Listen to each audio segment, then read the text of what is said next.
My name is Sarah Whitman, and I am 36 years old.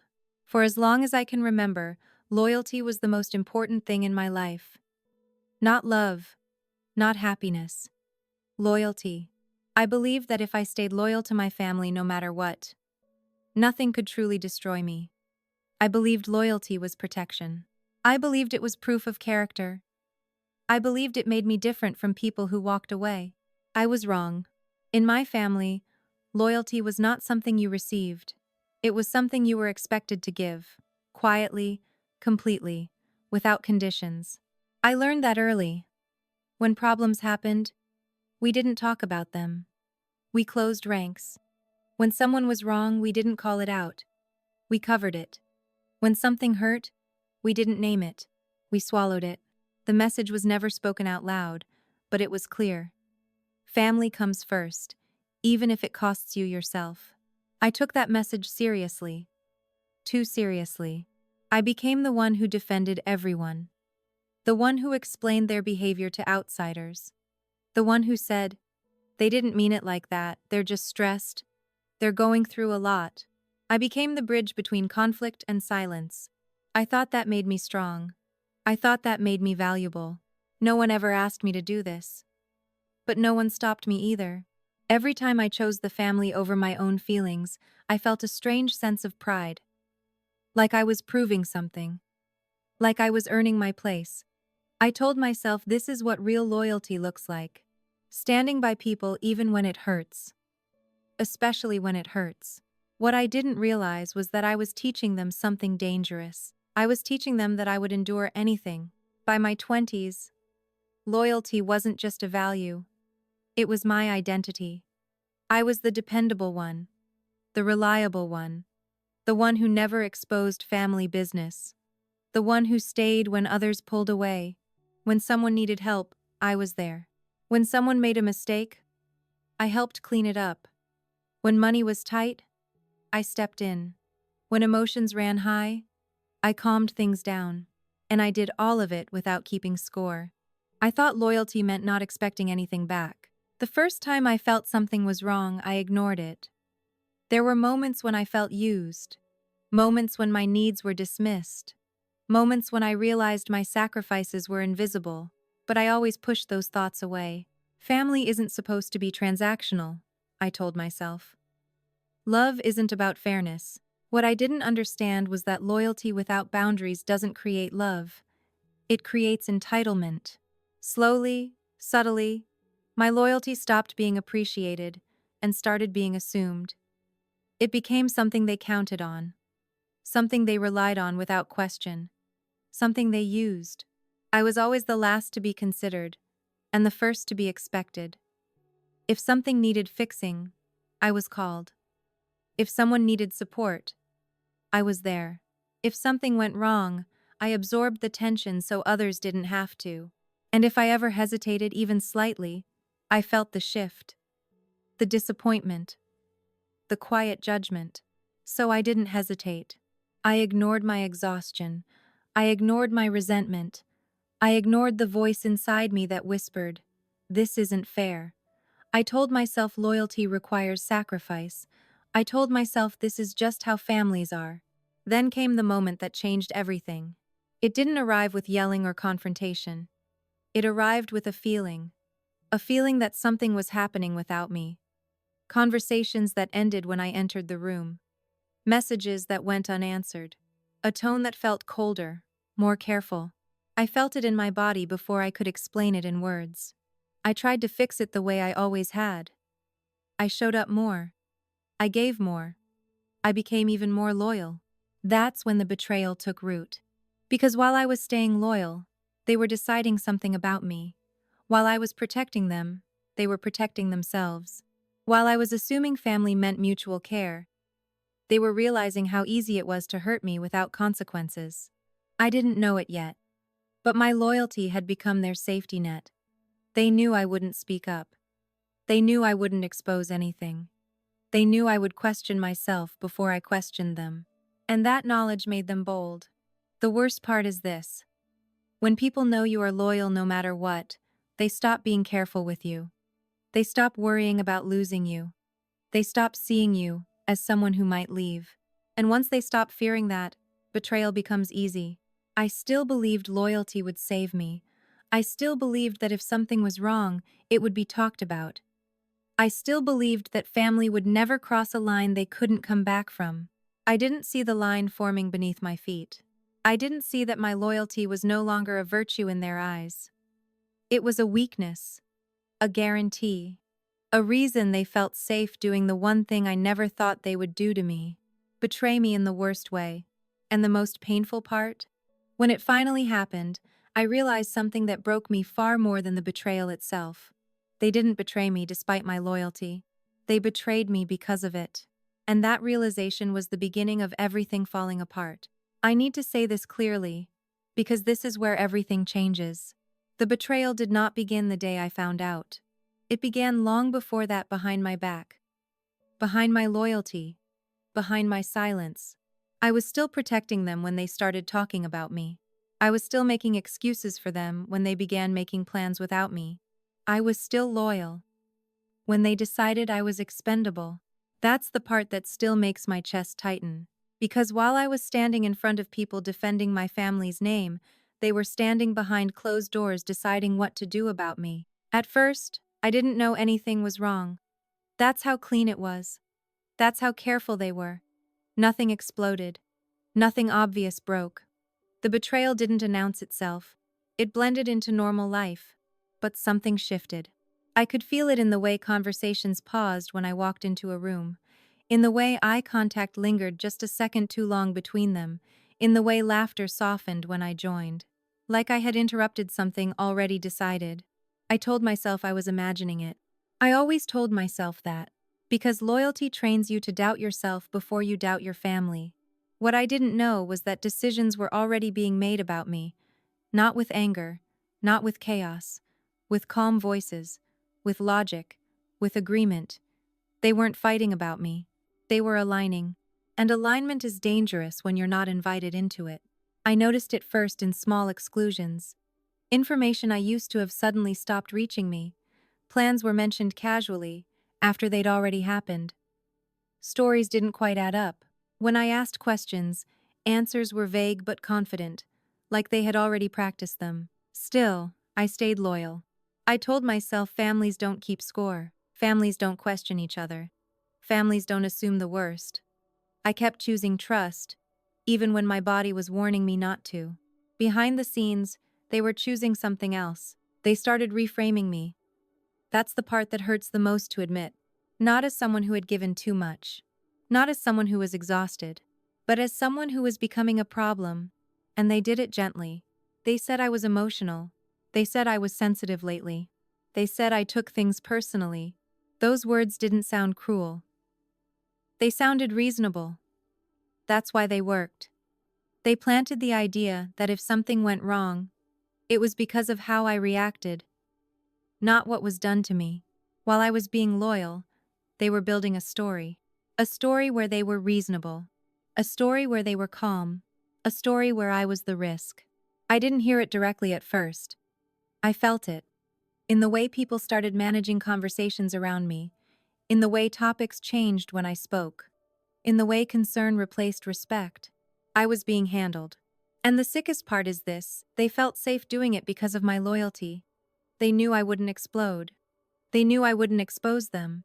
They knew I would question myself before I questioned their intentions. So they used time. They used silence. They used my reputation as the loyal one to make sure no one questioned their version of events. Every time I defended them publicly, I unknowingly strengthened what they were doing privately. That realization still makes me feel ashamed, even though it wasn't my fault. There was a moment I remember it clearly when someone slipped up. Just slightly. A comment that didn't match what I'd been told before. A detail that didn't line up. When I asked about it, the response came too fast, too smooth. Like it had been rehearsed. That was the first crack. I didn't confront anyone yet. Loyalty still had me. I told myself not to jump to conclusions. I told myself I didn't have all the information. I told myself family deserves the benefit of the doubt. But doubt had already been removed from the room, just not for me. Behind the scenes, they had already decided how to frame me if I ever pushed back. They had already agreed on what I tended to do, how I usually react, what I was like under stress. They were preparing for the moment I might notice. That's the part people don't talk about when they talk about betrayal. The preparation, the quiet strategy, the way loyalty is studied, then exploited. I stayed loyal by staying silent. They stayed united by staying ahead of me. And the deeper they went, the harder it became for them to stop.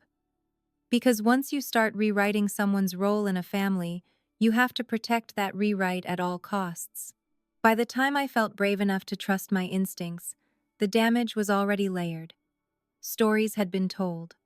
Perceptions had been shaped. And my loyalty, the thing I thought protected me, had become the reason no one warned me. I didn't know the full truth yet. But I was standing on the edge of it. And I was about to learn something that would permanently change how I understood loyalty, family, and betrayal. Because the worst betrayals don't come from enemies. They come from people who smile at you, while planning what you'll never see coming. The betrayal didn't surface all at once. It leaked. A number that didn't make sense. A story that changed depending on who told it. A reaction that was too defensive for a simple question. That's how I knew something was seriously wrong. It started with money. I had always helped financially when my family needed it. Not recklessly, not to show off, but quietly. Emergency bills, short-term loans. I'll pay you back next month. I never demanded proof. I never chased repayment. I believed trust was part of loyalty. And for years, that belief felt justified. Until I noticed that the emergencies were overlapping. One person needed help, then another, all within weeks. The reasons sounded real, but the details didn't line up.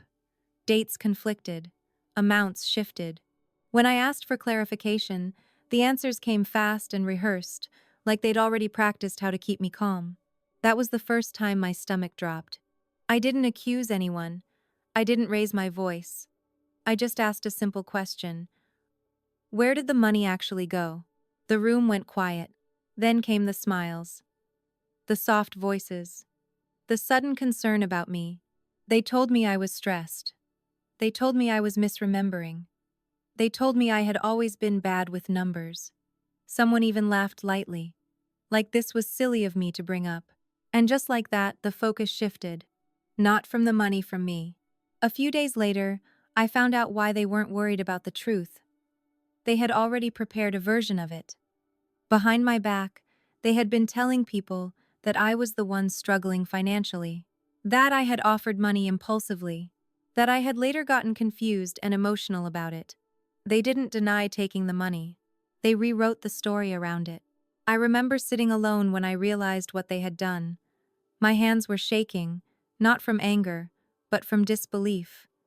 I had protected these people for years, covered for them, defended their character. And the moment I questioned something real, they didn't explain. They redirected. They told others I was unstable. They told others I was paranoid. They told others I was creating drama. My loyalty had bought them the perfect cover. Because no one questioned why I helped. No one questioned why I stayed silent for so long. It all fit neatly into the story they were now telling, that I was emotional and unreliable. And then came the lies. They started saying I had accused them aggressively, even though I never had. They said I had threatened them, even though I hadn't. They said I was trying to tear the family apart, when all I had done was ask for honesty. Each lie was small enough to sound believable. Together, they destroyed my reputation. Family members stopped calling me directly. Messages came through intermediaries. People spoke to me carefully, like I might explode. Some stopped speaking to me at all. I could feel my name changing shape in rooms I wasn't in. It wasn't Lauren who helped everyone anymore. It was Lauren who caused problems. The most shocking part was how fast it happened. Years of loyalty were erased in weeks. Not because I had done something wrong, but because the truth was inconvenient. It was easier to make me the problem than to admit what they had done. Easier to sacrifice my credibility than their comfort. I tried to defend myself once. Just once. I showed proof. Messages, dates, numbers. I thought facts would matter. I thought if they saw the evidence, they would stop. Instead, they doubled down. They said I was obsessing. They said I was spiraling. They said I needed help. One person actually told me, calmly, that if I kept pushing, people would start worrying about me. That sentence chilled me more than anything else. It wasn't a warning, it was a threat disguised as care. That's when I realized the betrayal wasn't just financial. It was reputational. They weren't trying to fix the situation. They were trying to silence me. By framing me as unstable, they made my voice unsafe. Any attempt I made to speak up only reinforced the story they were telling. If I cried, I was emotional. If I stayed calm, I was manipulative. If I pulled away, I was guilty. If I stayed, I was dangerous. There was no position left that allowed me to be heard. I started losing people I loved not because I hurt them, but because they believed what they were told. I watched relationships fade without explanation. Invitations disappeared. Conversations became awkward and short. My absence was treated like relief. I had never felt so alone. The betrayal reached its peak when I realized something even worse. They had been warning people about me before I confronted them, preparing the ground, making sure that if the truth ever came out, it would already sound like a lie. That's not panic. That's planning. I sat with that realization for a long time. Long enough to feel the grief settle into my bones. Long enough to understand that the family I stayed loyal to had chosen themselves not just over me, but against me. They took my loyalty. They took my money. And when I noticed, they took my name. That was the moment I stopped asking how this happened and started asking a different question. If they could lie this easily, coordinate this calmly, and destroy my reputation without hesitation, what would happen if I stayed? That question terrified me, because I already knew the answer. And I was standing at the edge of a decision that would cost me everything I thought family meant, but might finally save me from losing myself completely. Choosing distance was not a decision I made with confidence. It was a decision I made because my body couldn't survive another lie. I didn't announce it. I didn't confront everyone. I didn't demand explanations or apologies. I simply stopped doing what I had always done. I stopped fixing. I stopped paying. I stopped explaining myself. I stopped responding immediately. I stopped showing up to prove I was loyal. And that small shift triggered something ugly. The backlash was instant. At first, it came disguised as concern. Messages asking if I was okay. Comments about how I seemed different lately. Smiles paired with questions that weren't really questions at all. They wanted reassurance. They wanted me to step back into my role.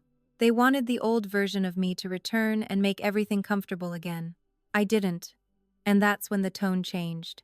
Concern turned into accusation. Curiosity turned into judgment. Silence turned into punishment. I started hearing about myself through other people. Not directly. Never directly. That's how they did it. Carefully. Quietly. They told others I was pulling away. That I was acting strange. That I was holding grudges. That I was unstable. They framed my distance as proof that I had always been the problem. It felt like watching a fire spread and realizing my name was the fuel. People I trusted stopped asking for my side. They stopped checking in. Some avoided me entirely. Others spoke to me with forced politeness, like they were afraid of setting me off. The story had already been delivered, and my silence was interpreted exactly the way they wanted it to be.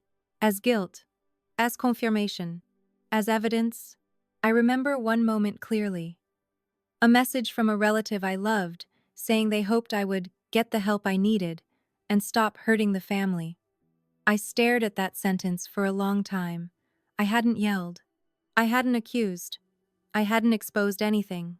All I had done was step back. And that was enough to make me the villain. The most painful part wasn't losing access. It was losing truth. I could feel my reality slipping away as their version spread faster than I could correct it. Any attempt to explain myself was twisted into more proof that I was emotional. Any attempt to stay quiet was labeled avoidance. I was trapped inside a narrative I didn't create, and couldn't escape. They punished me for distance by taking more. They took conversations. They took shared history. They took the benefit of the doubt. And they did it with calm voices and steady smiles, like this was all reasonable and necessary. I started questioning myself again, wondering if I had overreacted, wondering if distance really was cruel, wondering if I should just apologize and go back to the role they needed me to play. The pressure to return was constant, not loud, but heavy. Like gravity pulling me back into something familiar and unsafe. But something had changed. I could see the pattern now. The moment I stopped being useful, I became dangerous. The moment I stopped absorbing damage, I became the damage. That realization hurt more than the lies. Because it meant my value had never been about love. It had been about access. The backlash escalated in subtle ways. Invitations stopped completely. Family events happened without me. Important decisions were made and announced after the fact. I was no longer considered part of the us. I was something separate, something risky. I felt erased. There were nights I cried so hard my chest hurt. Not because I wanted revenge, but because I felt like a child again, being punished for something I didn't understand, being pushed out while everyone else stayed together, being told I was the problem for refusing to be mistreated quietly. I kept thinking, if this is how they react to distance, what would they have done if I stayed? That question haunted me, because the backlash revealed something undeniable. Distance didn't create the cruelty. It exposed it. The anger, the manipulation, the reputation damage, it was all waiting just under the surface. My loyalty had kept it hidden. Now that loyalty was gone, and they had nothing left to lose. I realized then that going back wouldn't fix anything. It would only teach them that destroying me worked. That pressure worked. That punishment worked. And I couldn't survive that lesson being reinforced. Choosing distance cost me my place in the family, but staying would have cost me my sanity. And as painful as the backlash was, as isolating and humiliating and devastating as it felt, it gave me one thing they could never take away: clarity. I finally saw the truth without the fog of loyalty blurring it. I saw how quickly love turned conditional, how easily blame replaced accountability, how fast they closed ranks when control was threatened. And for the first time, I didn't step forward to fix it. I stayed back, shaking, grieving, terrified, but still standing, because even though distance made me the villain in their story, it was the first time in my life I wasn't betraying myself. And that was the moment I knew there was no going back, only forward, into a future that scared me, but didn't require me to bleed to belong. The aftermath didn't arrive loudly. It arrived when no one did. After the backlash faded, after the messages stopped, after the story about me had been told enough times to feel settled, there was a silence that felt heavier than any argument we ever could have had. Not the tense silence from before. This one was final. Empty. Still, that's when the isolation truly began. At first, I kept expecting someone to reach out. A check-in. A question. A moment of doubt. I kept thinking, surely someone will notice how quiet this has gotten. Surely someone will wonder if I'm okay. That hope lingered longer than it should have, and when it finally died, it took something soft with it. Days passed without my phone lighting up. Then weeks. Then milestones. Birthdays arrived and left with nothing but generic messages or none at all. Holidays felt like holes in time. I watched the world move forward while my life stood still, stuck in the space where family used to be. I didn't just lose people. I lost context. I lost the familiar rhythm of shared history, the inside jokes, the background noise of belonging. Even when it hurt, it was something. Now there was nothing. And nothing has a way of making you question your worth. I started wondering if I had imagined everything. That's the dangerous part of isolation. It invites doubt back in. Late at night, I replayed conversations, searching for the moment where I might have ruined everything. I wondered if distance had been too extreme, if I should have explained myself better, if I should have stayed quiet longer. Loneliness has a voice, and it sounds convincing when you're tired. There were nights I sat on my floor and cried so quietly I scared myself. not sobbing, just leaking. Like my body didn't even have the energy to fall apart properly. I cried for the family I lost, and for the family I never actually had. I cried because I felt disposable. Because once I stopped being useful, I was easy to erase. The isolation wasn't just emotional, it was physical. I noticed how tense my body had been for years, and how suddenly it didn't know what to do without the constant pressure. My shoulders dropped, but my chest felt hollow. I slept too much, or not at all. I forgot to eat. Then I ate to fill the space.